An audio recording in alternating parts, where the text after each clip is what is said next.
आज कारगिल विजय दिवस है। 1999 में पाकिस्तान के साथ हुए इस युद्ध में पाकिस्तान को घुटने टेकने पड़े थे। युद्ध 40 दिन तक चला था और पाकिस्तान को पीछे हटना पड़ा था। यह सब हुआ था हमारे देश के उन योद्धाओं के शौर्य पराक्रम से, जिनके मजबूत हौसलों ने दुश्मन को चारों खाने चित्त कर विजयी पताका फहराई। इनमें से एक शख्सियत है मंदसौर जिले के गुर्जर बर्डिया निवासी दशरथ सिंह गुर्जर, जिन्होंने कारगिल युद्ध में अपनी भूमिका बखूबी निभाई। दशरथ सिंह युद्ध में रॉकेट लॉन्चर एक्सपर्ट थे। अब ये रिटायर्ड हो चुके हैं, लेकिन आज भी कारगिल युद्ध की तस्वीरें उनकी आंखों में हैं। दशरथ सिंह गुर्जर ने सेना में 16 साल तक सेवाएं दी। रिटायर्ड होने के बाद अब वे पिपलिया मंडी की सेंट्रल बैंक शाखा में सुरक्षा कर्मी हैं। दशरथ सिंह बताते हैं कि सेना में वे राजपूत रेजिमेंट के घातक प्लाटून कमांडर थे और रॉकेट लॉन्चर में फायर एक्सपर्ट थे। कारगिल युद्ध के दौरान उनकी पोस्टिंग जम्मू कश्मीर के पुंछ इलाके में थी। युद्ध में उनके साथ 22 घातक कमांडो थे, जिन्हें वे लीड कर रहे थे। अपने साथियों को कवर देते हुए भारी भरकम रॉकेट लॉन्चर कंधे पर लेकर पहाड़ों पर चढ़ना और दुश्मनों के बंकरों को ध्वस्त करना उनकी टीम के जिम्मे था। उन्होंने और उनकी टीम ने दुश्मनों के कई बंकर ध्वस्त किए, पाकिस्तान के कई सैनिकों को मार गिराया। लेकिन इस जंग में उनके कई साथी भी शहीद हो गए, जो उनके लिए भाई से भी बढ़कर थे। 21 साल बाद भी कारगिल युद्ध की स्मृतियां जरा भी धुंधली नहीं हुई। दशरथ सिंह बताते हैं कि चारों तरफ धमाकों की आवाज थी। शुरुआती 3-4 दिनों तक कुछ पता नहीं रहा। खाना पीना भूलकर वे मिशन में डटे रहे। युद्ध में समय नहीं मिला तो वे और उनके साथी 4 दिन तक भूखे भी रहे। उस समय सिर्फ एक ही जुनून था, भारत माँ की रक्षा करते हुए दुश्मन को नेस्त नाबूद करना है। युद्ध के दौरान नींद और थकान कम करने के लिए वे 5 से 10 मिनट बारी बारी से नींद लेते थे। इस बीच बाकी साथी चौकन्ने रहते थे। आखिरकार 40 दिन चले कारगिल युद्ध में भारत के अदम्य साहस और वीरता के चलते पाकिस्तान को घुटने टेकने पड़े। दशरथ सिंह गुर्जर को विशेष सेवा पदक सहित कई अवार्ड मिले। सरकार द्वारा कारगिल युद्ध के लिए आर्मी विशेष सेवा और जम्मू कश्मीर में लंबे समय तक कार्य करने गुड सर्विस का अवार्ड दिया गया। गुर्जर के परिवार के 8 सदस्य आज भी सेना में सेवाएं दे रहे हैं। तो कारगिल लड़ाई स्टार्ट हुई उस समय 99 की बात है ये। उस समय हम भी जम्मू कश्मीर में ही थे। कारगिल लड़ाई के अंदर हमारा जो काम था वो रॉकेट लॉन्चर का था। मैं रॉकेट लॉन्चर का गुड फायरर हूँ, मेरा सपोर्टिंग फायर था उस पर। और हमारी देश की सेना ने दुश्मन की इस तरीके से हालत ख़राब करी कि जो वहाँ रुका वो मर गया और जो भाग गया वो अपनी जान बचा के वापस भाग गया।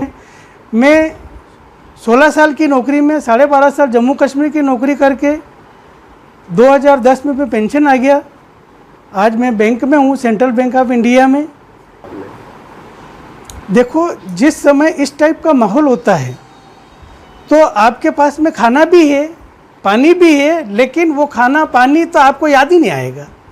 वहाँ पे इस टाइप का माहौल हुआ। फिर बाद में क्या हुआ कि धीरे धीरे 2-3 दिन बाद ऐसा माहौल बन गया और आदत से बन गई।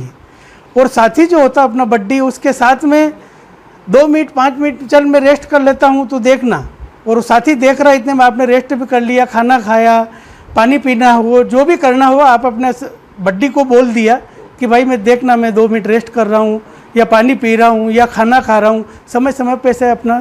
एक बार ऐसा हुआ कि मैं रॉकेट लॉन्चर गुड फायरर हूँ, दुश्मन का सामने से फायर आ रहा था, तो मैं उधर बंकर के अंदर था और जैसे ही फायर आया, सुबह वो ऐसे 4-4:30 बजे की बात है, मैं सीधा लॉन्चर उठाया और सीधा ठोका जिस जगह से फायर आया, फायर तो बंद हो गया।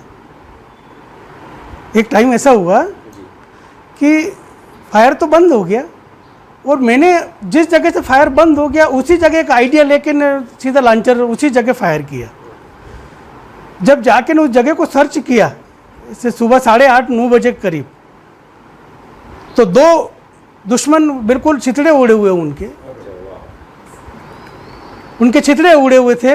और हम जाके देखा तो मज़ा आ गया कि जब बिना निशाने के केवल एक आइडिया लेके ही ठोक दिया। अरे वाह, मतलब खुश। मैं जो था पहले तो था एक एंटी टैंक प्लाटून होती है उसमें था, फिर मेरा सिलेक्शन एक घातक कमांडर जो होते हैं, घातक प्लाटून जो होती है उसके अंदर सिलेक्शन हुआ था।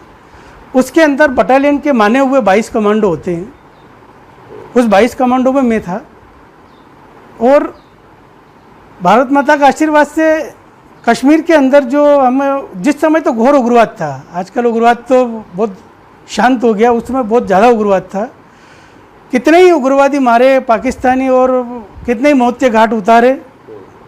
कुछ साथी हमारे बहुत जो करीबी थे, जो अपने रियल ब्रदर से भी ज़्यादा प्रिय थे, वो दुर्भाग्य की बात है कि दुनिया में नहीं रहे। कभी कभी ऐसी बातें सोचता हूँ तो अपने आप को थोड़ा दुख हो जाता है, लेकिन वो राष्ट्र के लिए हुए। सैनिक कभी मरता नहीं है, सैनिक शहीद होता है। परिवार को इस तरीके से संभाल लेते थे। और मुझे फौज में रहते हुए हमारे जीवन साथी जो है, मेरी पत्नी, पिताजी, भाई लोग, माता पिता, इनका पूर्ण सहयोग था मेरे को कि मुझे कोई प्रॉब्लम नहीं है। खुदा न खास्ता मैं राष्ट्र की सेवा में शहीद भी हुआ तो सुनहरा अवसर है, लेकिन मेरे परिवार को, मेरे बच्चों को कोई प्रॉब्लम नहीं आएगी, ये मुझे पूर्ण विश्वास था। सर याद तो रोज़ ही करते थे, भगवान से यही प्रार्थना करते थे कि वो लोग बाग अपने माता पिता की सेवा नहीं कर सकते, वो देश के लिए गए तो भगवान जैसे गए उनको वैसे ही सुरक्षित घर ले आए। मेरे 2 बेटे, छोटे छोटे बच्चे थे, तो मम्मी पापा के पास रहती थी मैं। 2 छोटे देवर थे, वो हम सब साथ में रहते थे। तो बच्चे भी याद करते थे, तो हम यही समझाते थे पापा गए बेटा, कुछ काम करने गए, आ जाएंगे और सही आएंगे, वापस आ जाएंगे। और अभी भी हम बच्चों को यही शिक्षा देते हैं, जैसे पापा बने वैसे बनना बेटा। अपन को किसी से कोई ऐसे गलत तरीके से फील नहीं होना चाहिए किसी के, उनके बेटे ऐसे। जैसे पापा का नाम है और पापा ने देश में सेवा करी, वैसे आप लोगों को भी बनना है। वैसे हम बच्चों को यही शिक्षा देते हैं अभी भी।